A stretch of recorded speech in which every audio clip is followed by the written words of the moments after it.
En los albores de la civilización occidental, en una era donde los hombres buscaban descifrar los misterios del universo y comprender su lugar en el orden cósmico, nació una filosofía destinada a perdurar como un faro en las tormentas de la existencia. Su origen se remonta al siglo IV a.C., cuando la ciudad de Atenas, cuna del pensamiento y el arte, se encontraba en la cúspide de su esplendor intelectual. En sus calles resonaban los ecos de las enseñanzas de Sócrates, Platón y Aristóteles, como si las piedras mismas estuvieran imbuidas de sabiduría.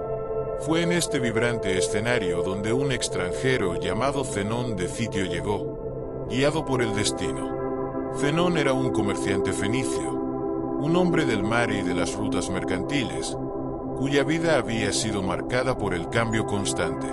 Sin embargo, un naufragio transformó su existencia.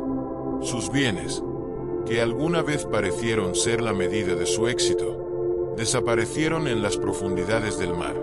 Pero aquel desastre no lo destruyó, lo purificó. Zenón emergió de la tragedia no como un hombre derrotado, sino como un alma en busca de respuestas.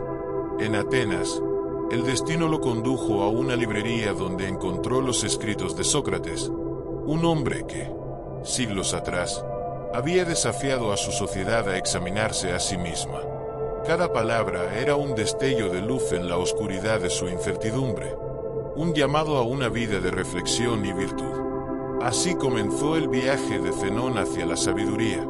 Aprendió de los cínicos, particularmente de Crates de Tebas, un filósofo conocido por su desprecio por las convenciones sociales y su dedicación a la simplicidad radical. Pero el espíritu de Zenón buscaba algo más grande. Anhelaba una filosofía que no solo rompiera con lo superficial, sino que ofreciera un marco universal para enfrentar las vicisitudes de la vida.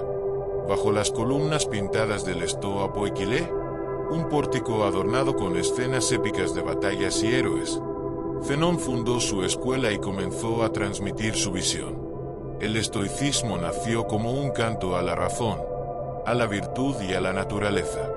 En el corazón de esta filosofía estaba el Logos, un principio universal que gobernaba el cosmos.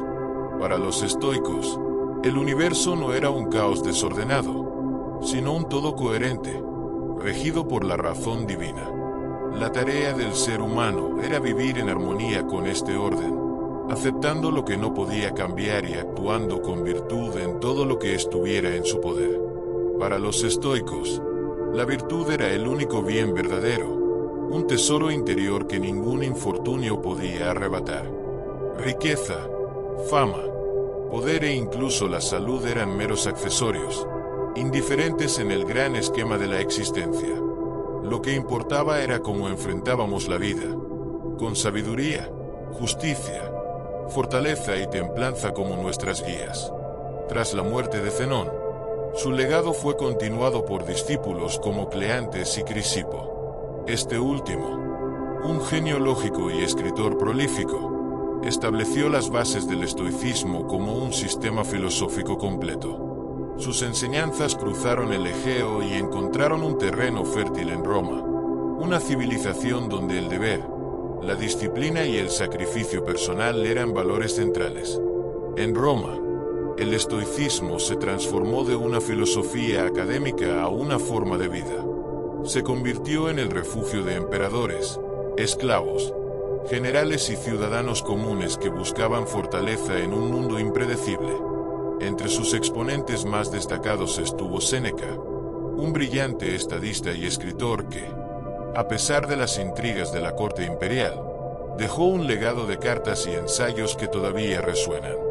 Su obra hablaba de cómo encontrar calma en medio del caos, cómo soportar el sufrimiento con dignidad y cómo vivir una vida que honrara los principios de la virtud.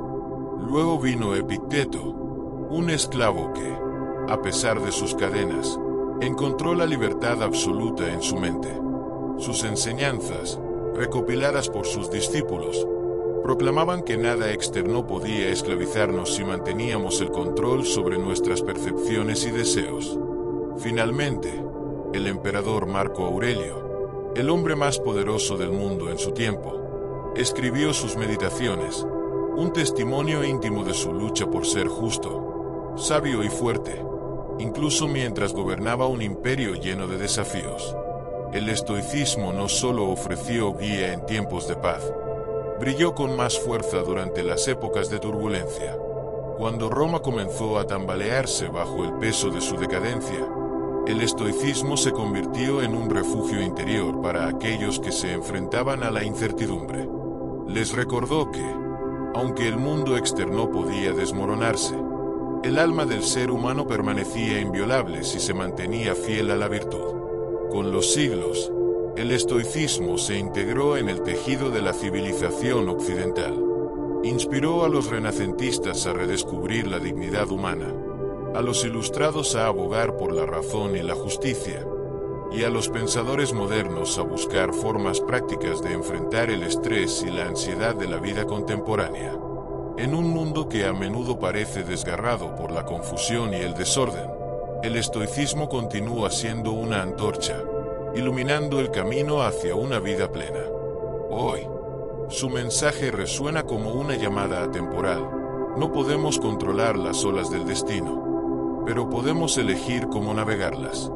No podemos cambiar el curso de las estrellas, pero podemos vivir de manera que nuestra luz interior nunca se apague.